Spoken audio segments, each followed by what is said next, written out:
5 years after my death, the company was in crisis. Rose came to my apartment, demanding another design blueprint from me. The caregiver told her, "Mr. Evans has passed away." Rose scoffed. "How long is he going to throw a fit over Leo? Is he still not over it? You tell him to hurry up and draw another blueprint. If he holds up the company, he can't blame me for cutting off his medical payments." The caregiver said nothing, simply went back into the room and returned with a black and white photograph. "Mr. Evans is right here." Mr. Evans couldn't afford a burial plot, so his ashes were buried in an empty field on the outskirts of the city. "By the way, Ms. Donovan, do you know why I never left? I stayed just so I could see you get what you deserve. This was the 5th year since my death. Before I died, I was an atheist who believed that when you die, your light just goes out. It was only after I died that I learned people really do have souls. Floating around like this, able to go wherever I pleased, actually felt pretty good." I watched as Rose and Leo lived in perfect harmony in their mansion, looking so sweet and happy together. He had recently injured his knee playing basketball, so she had medicine brought in from Europe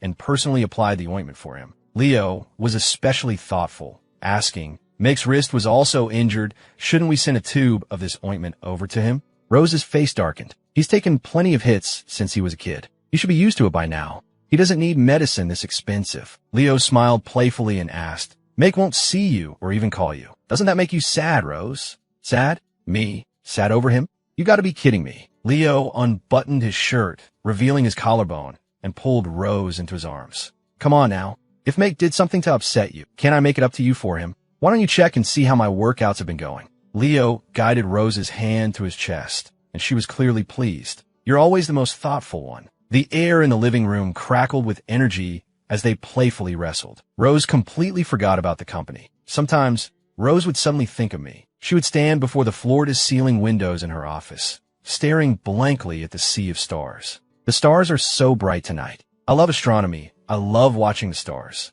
When we were young, Rose would lie on the roof with me, listening as I told her the names of the stars and the stories behind the constellations. Her longtime secretary, sensing her mood, kindly suggested, "Ms. Donovan, perhaps you should go see Mr. Evans." Rose snapped back to reality, her expression hardening. "Him? You think he's worth me seeking out? Since he chose to leave me, he can stay gone forever." She didn't know that I had already come back. I was right there in the light of the very star she was gazing at, just watching her. I didn't understand why everyone else who died got to drink from the waters of oblivion and be reincarnated, but I couldn't. The gatekeeper of the afterlife said I had to take a number and wait in line. It just wasn't my turn yet, so I had to be patient. So I was left to drift back and forth across Chicago, from my apartment to her mansion, and from the mansion to her office, watching Rose and wondering when my number would finally be called. A long, long time passed, so long that I lost count of the days. Then, her secretary suddenly asked, "The main structure of the Starlight theme park is complete. When do we start on the surrounding auxiliary buildings?"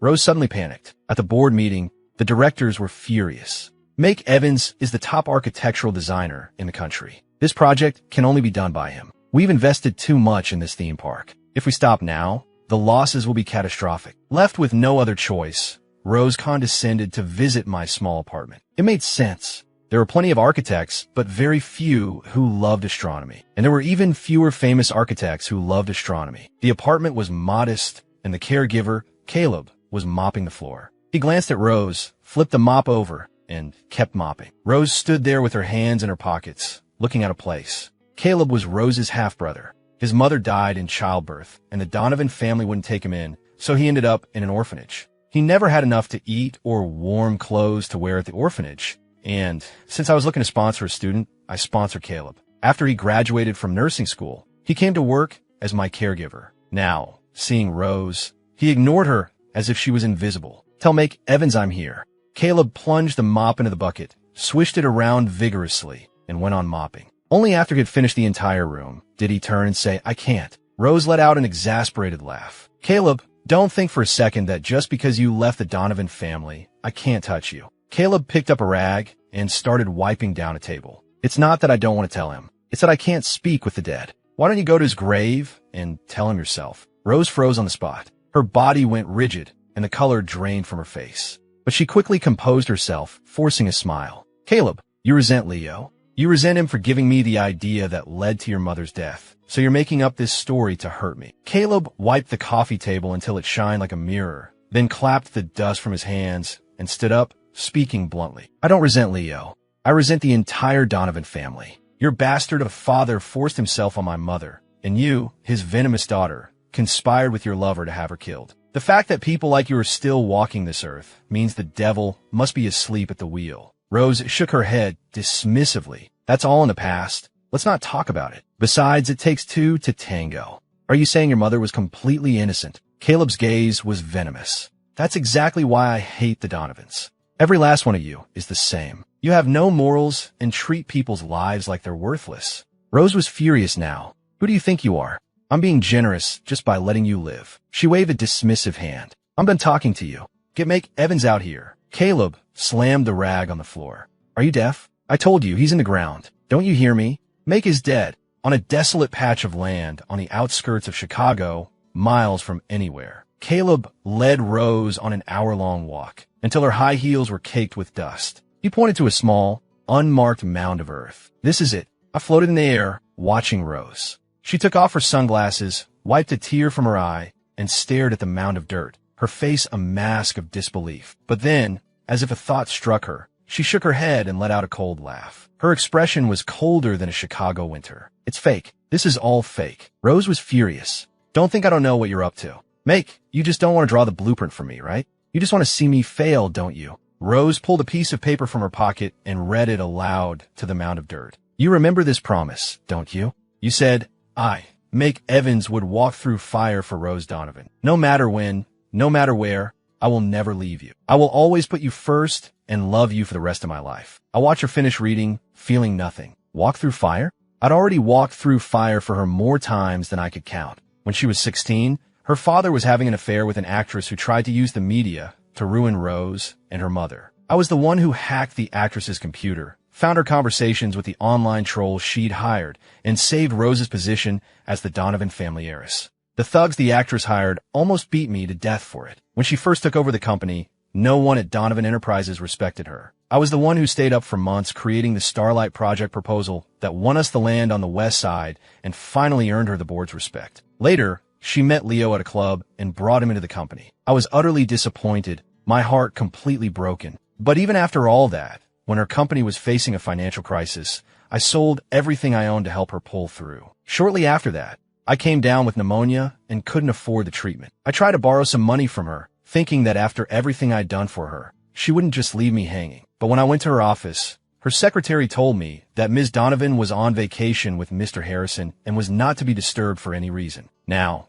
as I watched Rose so dramatically reciting that old promise over my grave, I felt nothing at all. No matter how grand my words were back then, I couldn't act on them anymore. A dead man can't help the living. Rose recited the promise over and over again at my grave until her voice was hoarse, and then she finally left. The moment she got back to her mansion, she found Leo with his hand wrapped in a bandage. Leo pointed to a simmering pot on the stove. I wanted to make you some soup, but I accidentally cut my hand. Rose took his hand, silent. What's wrong? Did Make refuse to help? Leo whined, holding Rose's hand. Don't be angry, my love. Just try the soup I made. I promise you'll feel better after you have some. This was Leo's secret weapon. He was a great cook, and he knew the way to Rose's heart was through her stomach. But this time, Rose wasn't interested. We have a chef, Leo. You don't have to do this. She got up and went into her study. She opened her laptop, and the screen lit up with a picture of a young man under the stars. He was wearing a simple hoodie, gazing up at the night sky, his eyes bright with hope.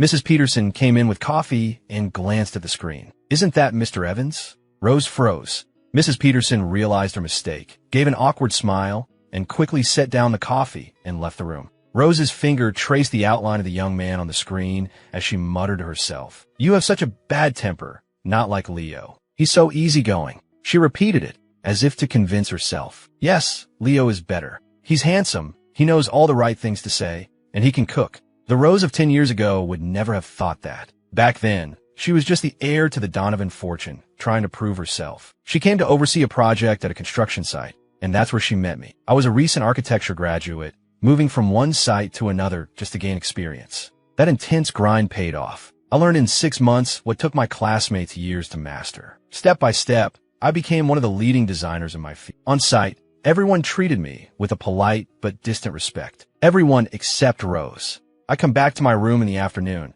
and she'd be there with a cold drink, smiling and telling me to keep my strength up. Her smile was radiant, like moonlight, and it completely captivated me. She said the worksite was boring, that I was the only interesting person there, and that she loved my drawings. We measured blueprints together, stayed up all night working on designs, and carefully balanced the budgets. The stars were incredible out there in the country. Every night, we'd climb to the roof of the main building to watch them. She would often secretly take pictures of me as I watched the sky. Rose said she wanted to marry me and have a child who looked just like me. I had nothing to my name, so I tore a page from my sketchbook and solemnly wrote down my promise to her. I've been on my own since I was young, going through high school, college, and grad school all by myself. But in that moment, I suddenly realized I had someone. It was the first time I'd ever truly felt what it was like to be cared for. But I've read that rich heirs like you always have a few boy toys on the side. I asked her. Never, she said. I hate people who can't commit. What about when you're the CEO of Donovan Enterprises?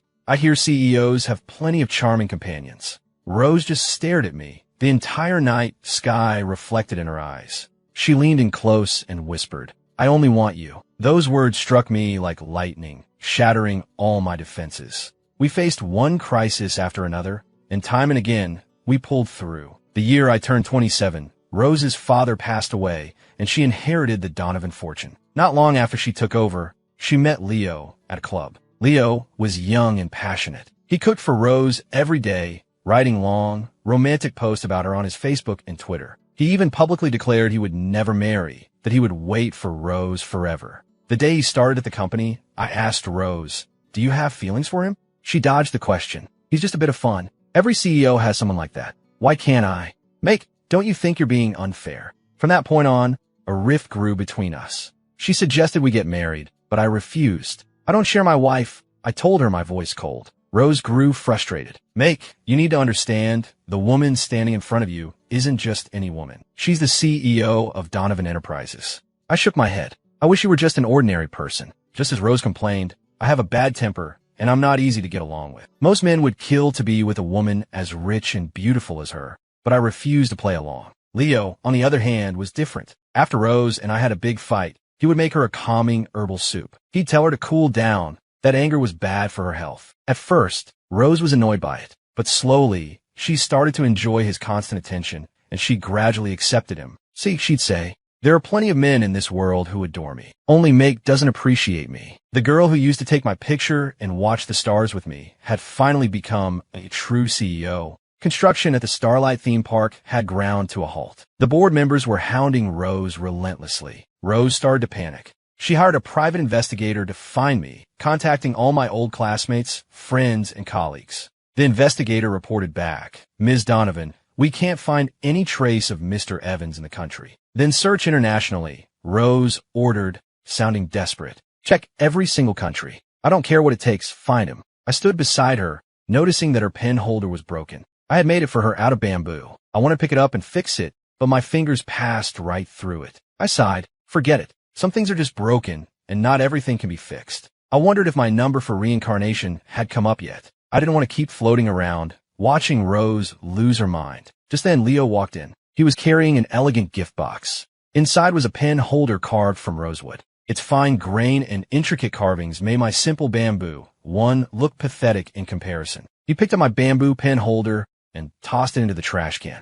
I saw this was broken, so I bought you a new one. But Rose suddenly flew into a rage. She snatched the rosewood holder and hurled it out the door, then screamed at her secretary. I said no interruptions. Who let him in? Her secretary apologized profusely. Leo was stunned for a moment, then quickly retrieved the bamboo holder from the trash, carefully wiping it clean. I heard you were in a bad mood, so I just wanted to check on you. If you don't want to see me, I'll go. Please don't take it out on Secretary Davis. Anger is bad for your health. I'll make you some soup to help you calm down. He then added, half apologetic and half complaining, I know you're upset, but you shouldn't have thrown that out. It was very expensive. I bought it with the little money I had left after paying off my debts. I didn't understand. What debts? Was Leo's family in debt? Why was he telling Rose all this? It couldn't be what I was thinking. Rose's expression suddenly softened. She pulled Leo down to sit with her. It's my fault. I've been so busy, I forgot to transfer you the money. I know you gave up everything for me. I'm sorry. I just lost my temper.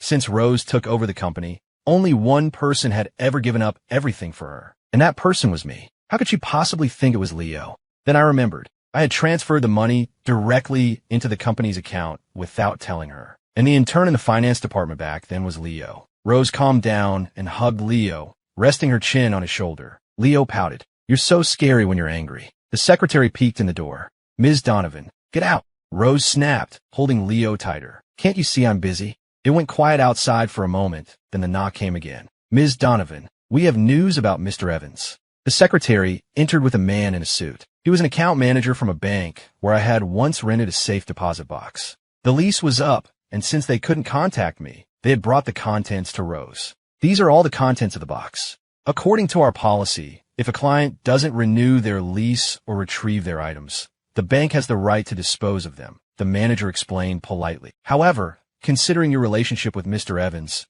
we felt you should review them first." Rose held a yellowed notebook in her hands. We had bought them at a small convenience store near the construction site, simple $1 notebooks. "We'll each get one," I had said. "We can write whatever we want, and when we're old, we'll trade them and see who wrote more insults and who wrote more love." Now, that notebook was in Rose's hands. She turned the pages one by one, each one filled with memories of our time together. Her hand began to tremble, shaking so badly she could no longer turn the pages.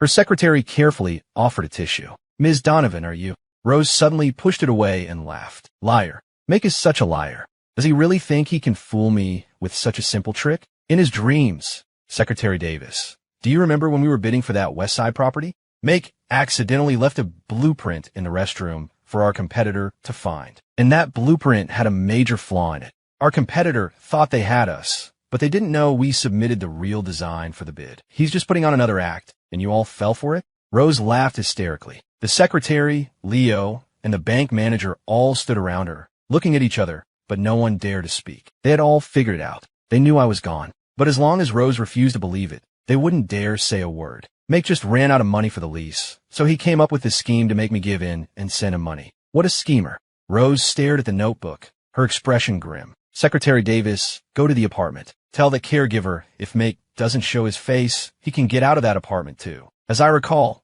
the company paid for that place. Leo had been worried that Rose's old feelings for me might resurface, but hearing this, he immediately brightened up. He led her back to the mansion, telling her all about the special dinner he had planned. But Rose had no appetite. The board was pressuring her again. Without the final designs, the park construction couldn't proceed, and every day of delay cost a fortune. It wasn't that she hadn't tried other designers. It was just that none of them could perfectly capture the Starlight theme. Their designs were all disappointing. Rose started smoking by the floor-to-ceiling window, one cigarette after another. After every board meeting, she would spend the whole night staring at the stars, eventually whispering to herself, "If only Make were here." I've been gone for 5 years, and she was finally remembering my value. The stock price of Donovan Enterprises began to plummet. Months of decline had the board in a panic. Quietly, shareholders began to sell off their stock. I watched silently as they negotiated with rival companies. Even those who were holding out began to whisper amongst themselves,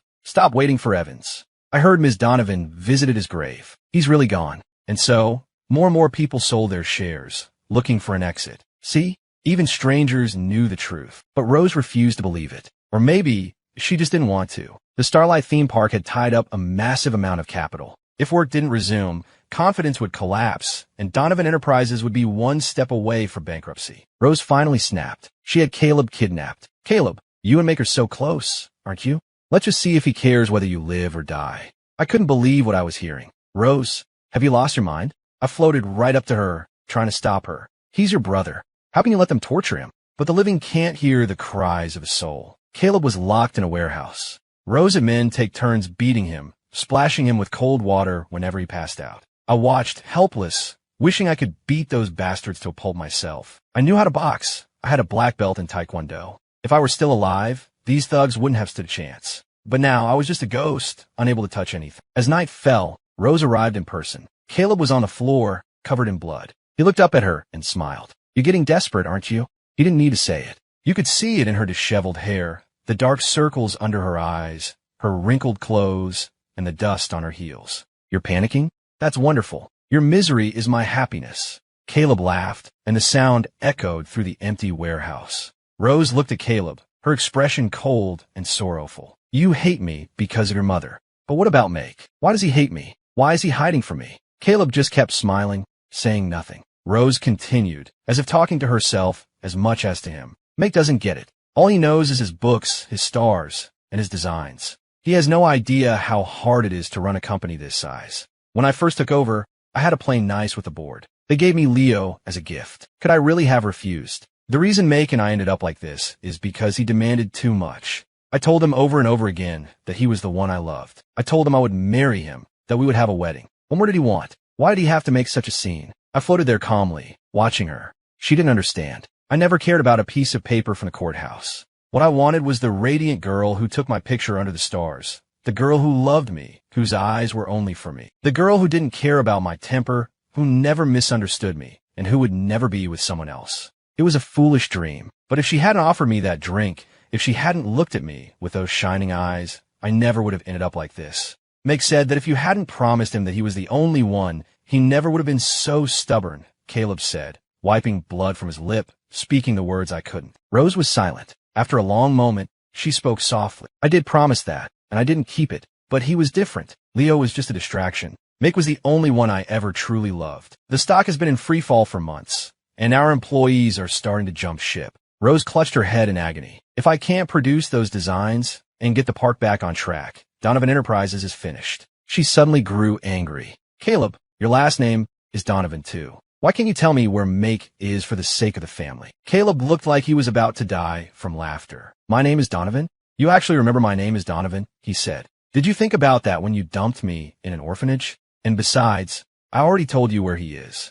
You're the one who won't believe it. Rose was livid. You won't talk, will you? Fine. You're a tough guy. Let's see how tough you are after your big sister has a little chat with you. You too. Just as Rose was about to give the order, Secretary Davis ran in, holding out a phone. Ms. Donovan, you need to see this. Rose, furious, shoved her away. See what? Can't you see I'm busy? The phone hit the floor, and the voice of a news anchor could be heard from the video. Heavy rains in Chicago have led to flash floods on the outskirts of the city, causing several mudslides. Fortunately, there have been no reported casualties. However, rescue workers made an unusual discovery. A pair of rings unearthed from a mound of dirt. On the screen, a pair of rings, each with an inlaid star and a gold band, glittered despite the mud. Engraved on the inside were the initials RM. Rose and Make. Rose swayed and nearly collapsed. I watched her, a bitter smile forming in my non-existent heart. I had designed and crafted those rings myself. The polishing, the setting, I did it all by hand, learning as I went. They were my most prized possession. I had told her I would use them to propose one day. If this was all just a trick to fool her, I would never have left those rings there. There was only one possible truth. That mound of dirt was my grave. The man who would have walked through fire for her, who promised to love her and never leave her, was buried in that mound of dirt, washed away by the rain until he was nothing more than dust. Ms. Donovan, are you okay? Secretary Davis helped Rose into a chair. Rose's face was a picture of grief, her whole body shaking. She looked at Caleb. How to Make die? Rose's expression brought a look of pure joy to Caleb's face. He smiled as he answered, he got pneumonia. He couldn't afford the treatment, so he died. Oh, and I bet you're wondering how a successful designer could have no money, right? Well, he continued, he gave every last penny he had to a woman to help her company through a crisis. And after that, he had nothing left for himself. No, that's not right. Rose's eyes were wide and unfocused, her hands tangled in her own hair. Why didn't he ask me for money? He did. Caleb shouted, enunciating every word. You were on vacation with Leo. You left instructions not to be disturbed by anyone. Caleb's words echoed in the warehouse. Not to be disturbed by anyone. Disturbed by anyone. Anyone. Rose stood up and took a step toward the door. Then her body went limp and she collapsed on the floor. When she woke up, she was in a room at Donovan Memorial Hospital. Leo was sitting by her bedside, his eyes wet with tears. Rose, you're awake. Are you feeling okay? He helped her sit up. You scared me half to death. I heard you want to see Make yesterday. You know how he is. He's had a grudge against me for years. You shouldn't let him upset you like this, Leo said, pouring her a glass of water. Rose turned her head, avoiding his hand, and stared at him intently. The look made the hairs on Leo's arms stand up. He looked down, forcing a smile. Why are you looking at me like that? A slow smile spread across Rose's face. Leo, she said calmly. Yes, my love. I just remembered something. Leo smiled playfully. What is it? Anything you ask. I give you my own flesh and blood. Rose's voice was even. I remember you studied finance. Why don't you handle the corporate restructuring to get us through this crisis? The glass crashed to the floor. The color drained from Leo's face. "Rose, Ms. Donovan," he stammered, on the verge of tears. "You want me to face the board? To handle the restructuring? I haven't done that in years. I'm afraid I'll mess it up." Leo continued to whine and make excuses, then try to change the subject. "Did the board give you a hard time again? That make leaving you in the lurch like this? He really screwed you over, didn't he?" Rose watched him with an unreadable smile. Her gaze was so intense it made him shiver. "Leo, you've been with me for a long time now. It's only right that you do this for me. Make it create blueprints for me. So why can't you handle a restructuring?" Her eyes grew colder, and Leo tried to back away, but she grabbed him by the back of the neck. "You've raised funds for Donovan Enterprises before, haven't you? Or did you forget?" Panic flashed in Leo's eyes. He tried to pull away, but 2 bodyguards appeared, pinning his arms and holding him in place. "Yes, of course. I worked my fingers to the bone to secure those loans. I went deep into debt for you. The finance department can prove it." "The finance department?" As I recall, they were all transferred to the overseas branch right after that happened. "Those colleagues were all good friends of yours, weren't they, Leo?" Leo was shaking so hard he couldn't speak. What a coincidence. Make's entire life savings vanished, and at the same time, you miraculously appeared with the funds to save the company. Rose smiled, but her eyes were filled with an endless sorrow. "It's time for you to pay for what you've done, Leo." He struggled wildly. "Rose, Ms. Donovan, I'm sorry. Please, give me another chance." Rose just shook her head and glanced at the bodyguards. The 2 burly men lifted Leo and dragged him out of the room. Outside the hospital, a police car was already waiting. Leo had been embezzling from the company for years, but Rose had always turned a blind eye. Now, he had crossed the line, and she would not tolerate it any longer. She closed her eyes, exhausted. "Secretary Davis," she said, "make some calls. Make sure he suffers in there. I want him to feel every bit of pain that Make went through." After her secretary left, Rose just sat there. Her eyes were closed, but she wasn't sleeping. After a long while, she took out the yellowed notebook and turned to the final page. It was something I had written 5 years ago, just before I died. "I hate myself for being so stupid, for believing in a promise that was as empty as the space between the stars. If I get a next life, I hope I never meet her." Rose's lips trembled as tears streamed down her face. "No," she whispered, "that's not true. It's not. My promise was real, and I really did love you." Watching Rose's anguish, I felt a pang of sadness for the first time as a spirit. I looked down at myself and saw that my form was becoming transparent. Maybe my number had finally been called. I reached out my hand and stroked her hair, just like I used to. This time, I whispered, "It's really goodbye. Let's never meet again, in this life or any other." A heart-wrenching sob echoed from the VIP suite. A month later, the verdict came in for Leo. He was convicted on multiple charges and sentenced to 20 years in prison. The stalled Starlight Park project had created a PR nightmare for Donovan Enterprises. With multiple shareholders dumping their stock, the share price collapsed, and the company's credit lines were frozen. At the same time, the CEO of Donovan Enterprises suffered a massive heart attack and was rushed into emergency surgery. Rumors began to fly that the company was on the verge of collapse. But then, a man suddenly appeared, presenting a Donovan family heirloom and declaring himself to be the CEO's brother, Caleb Donovan. Caleb acquired a controlling stake in the company, produced the final designs for the theme park, and brought Donovan Enterprises back from the brink of death. After the Starlight Park opened, Caleb announced that the company would be renamed Starlight Enterprises. That same day,